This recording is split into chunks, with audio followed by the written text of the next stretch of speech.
Reserve bank of India ने एक ऐसा नियम बनाया है लोन ना चुकाने वालों के लिए। अगर उस व्यक्ति का लोन अकाउंट एनपीए हो जाता है तो अब बैंक और एनबीएफसी को उसके घर रिकवरी एजेंट भेजने की जरूरत नहीं है, उसको कॉल करने की जरूरत नहीं है। सीधा सीधा लोन अकाउंट एनपीए होते ही उस व्यक्ति की पुलिस में एफआईआर दर्ज कर दो और उस व्यक्ति को पूरे तरीके से पुलिस उठाएगी और उस व्यक्ति के ऊपर कड़ी कार्रवाई की जाएगी।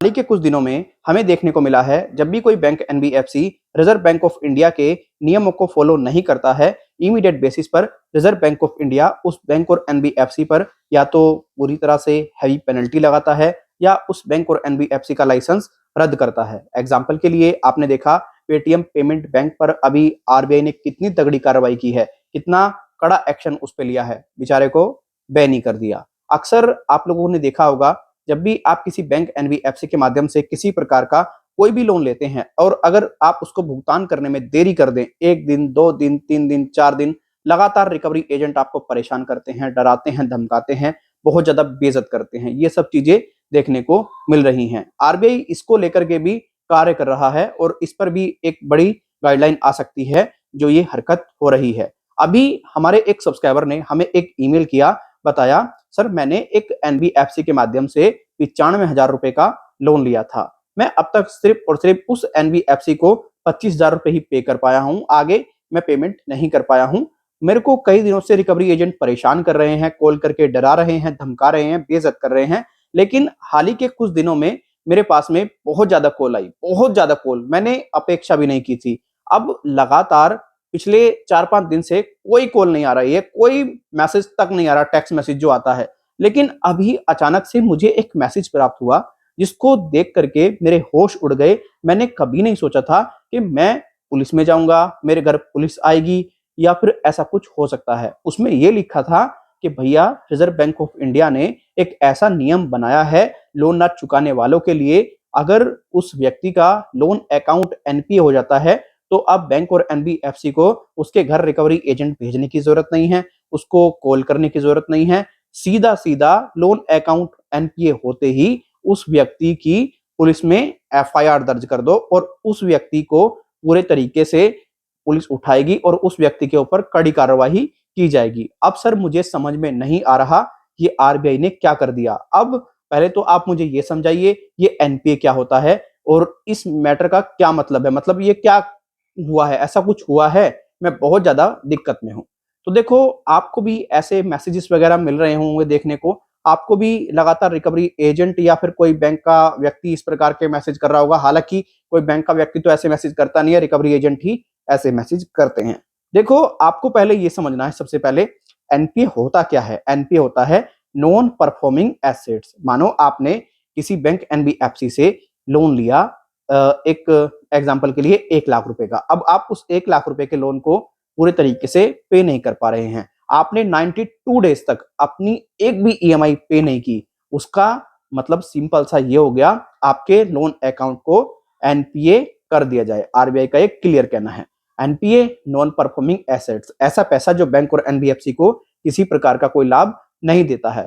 पूरी तरह से जो नियम कहता है, जैसे किसी व्यक्ति का लोन अकाउंट एनपीए हो जाए, उसको एक नोटिस भेजो, उससे पूछो भाई आप क्यों पेमेंट नहीं कर रहे हो, ऐसी कौन सी समस्या आपके पास में है, आपका रीजन क्या है पेमेंट ना करने का।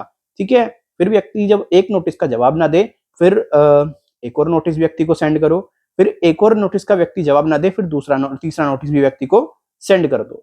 अगर व्यक्ति किसी नोटिस का कोई जवाब नहीं दे रहा है तो सिंपली आप कोर्ट में जा सकते हैं, केस कर सकते हैं। वेरी सिंपल ये है, ये सही तरीका है और यही नियम है।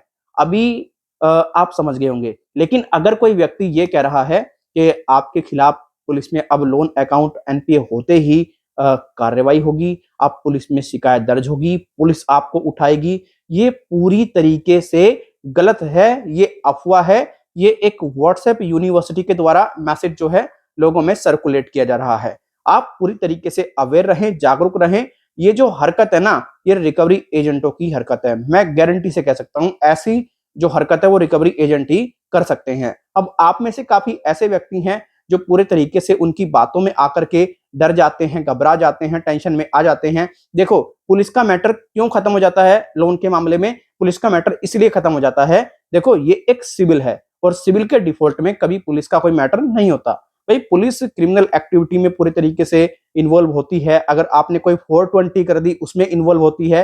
भाई ये सिविल मैटर में कहां से पुलिस इन्वॉल्व होगी? हाँ, अगर आपके ऊपर किसी बैंक एनबीएफसी ने 138 का केस कर दिया है और आप किसी प्रकार से कोर्ट के नोटिस का जवाब नहीं दे रहे उस बाद में, तो पुलिस पूरे तरीके से इन्वॉल्व हो जाएगी। ध्यान रखना, कभी भी कोर्ट के नोटिस को इग्नोर मत करना। बस जिंदगी में कभी पुलिस नहीं आएगी, ध्यान रखना। ये तो सिर्फ एक डराने का आपको प्रयास है, धमकाने का प्रयास है। आरबीआई का कोई 2024 में ऐसा रूल नहीं है जिसमें कि पूरी तरीके से बताया गया हो कि भैया अब पुलिस लोन की रिकवरी करने के लिए आएगी या पुलिस घर से उठाएगी। ऐसे कुछ नहीं है। मैं बहुत सारी वीडियो में बता चुका हूं। काफी लोग मुझे निरंतर व्हाट्सएप पर मैसेज भी करते हैं, ईमेल भी करते हैं, कमेंट्स भी करते हैं। काफी लोगों के मैं जब कमेंट्स पढ़ता हूं तो काफी ज्यादा मुझे हर्ट होता है कि यार लोग इस प्रकार से भी परेशान हैं। तो आपको मैंने इस वीडियो में पॉइंट टू पॉइंट समझा दिया है एनपीए क्या होता है। रिजर्व बैंक ऑफ इंडिया का कोई ऐसा रूल है कि भैया अगर व्यक्ति का लोन अकाउंट एनपीए हो जाए तो इमीडिएट उसके घर पे पुलिस भेज दो, एफआईआर दर्ज कर दो। क्लियरली मैंने आपको डिटेल में बता दिया है रूल के बारे में। रूल उपलब्ध नहीं है ऐसा कोई भी, आप जाकर के देख सकते हैं रिजर्व बैंक ऑफ इंडिया की वेबसाइट पर।